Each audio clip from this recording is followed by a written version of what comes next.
Hey guys, Kevin Meine with the Home Run Team at EXP, and just want to give you guys a little bit of a heads up. We're going to do a 4-week video series, a primer each week on the basics of real estate investing.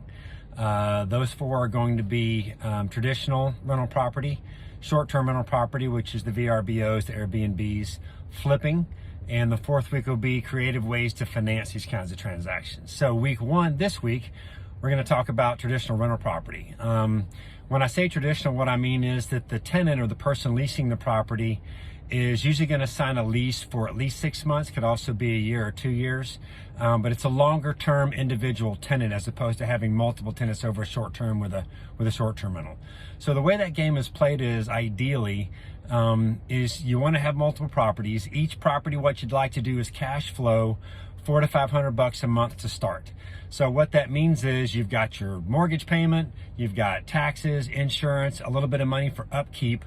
That's a dollar amount. You'd like the rent to be $400 to $500 above that amount. So each month you clear $400 to $500. As time goes on, the property gets paid down. So what you're paying every month on your mortgage should go down. Every few years you refinance as the property gets paid off and your payment goes down. Meanwhile, as a function of inflation, rents over time go up. So you start with $400 or $500 a month to begin, and then over time that gap gets larger and larger and larger. The beauty of this is, number one, you own a house, which is great. You know, houses will never go in-run on you and go to zero. They're always going to be worth something. The other thing is you're cash flowing every month. So the 2 main ways to gain wealth with these is, first, the cash flow. The second is appreciation. So over time, houses, if they're bought well and in the right neighborhoods, are going to become more valuable. So you've got an appreciating asset that's cash flowing every month, that's never going to be worth zero, that over time somebody else is paying off for you.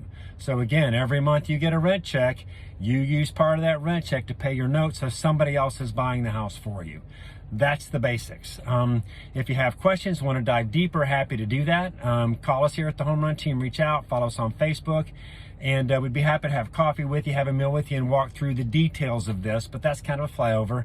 Next week, we'll do short-term rentals. That's the Airbnb, VRBOs of the world. Week after that, flips. Week after that, financing options.